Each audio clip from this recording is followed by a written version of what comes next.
નામ છે રાઠોડ હિના ગિરીશ। मैं गवर्नमेंट पॉलिटेक्निक में भणું છું। મારો ટોપિક છે વળાંક પર માર્ગદર્શનનું વિસ્તૃતીકરણ। તેનો પરિચય। માર્ગદર્શનનું વિસ્તૃતીકરણ એક એવી પ્રક્રિયા છે જેમાં વાહન વળાંક દરમિયાન આરામદાયક રીતે પસાર થવા માટે માર્ગદર્શન પહોળાઈ વધારવામાં આવે છે।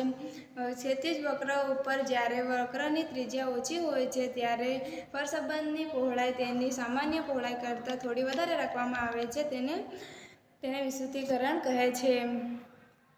વિસ્તૃતીકરણની જરૂરિયાત શા માટે પડે છે? વળાંક પર વાહનના પાછળના વ્યાલ ટ્રેક અંદર તરફ રહે છે।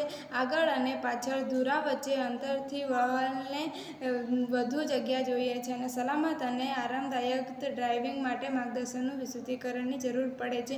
વાહનના લાંબા આકારના કારણે વાહન લાંબુ હોય છે। જ્યારે તે વળે છે ત્યારે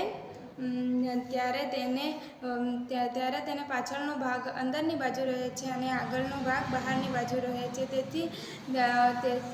તેથી વધારે જગ્યાની જરૂર પડે છે। સુરક્ષિત વળાંક માટે જો રોડ પાતળો હોય તો બે વાહનો એક સાથે વળી શકતા નથી અને અકસ્માતની શક્યતા વધે છે। તેથી વિસ્તૃતીકરણની જરૂર પડે છે। ઝડપ અને ઘર્ષણને કારણે વળાંક પર વાહન પર કેન્દ્રીય બળ કાર્ય કરે છે જેના કારણે વાહન બહાર ફેંકાઈ જાય છે।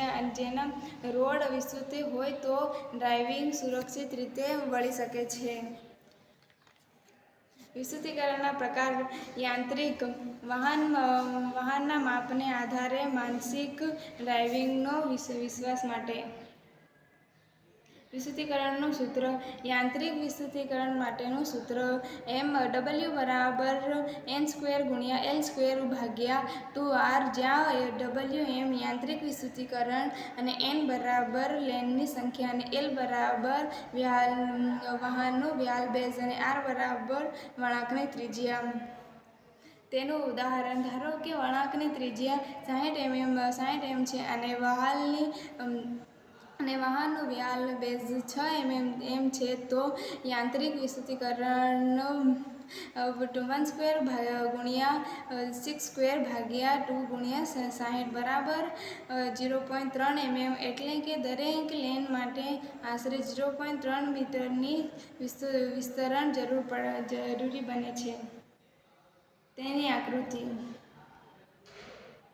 નિષ્કર્ષ।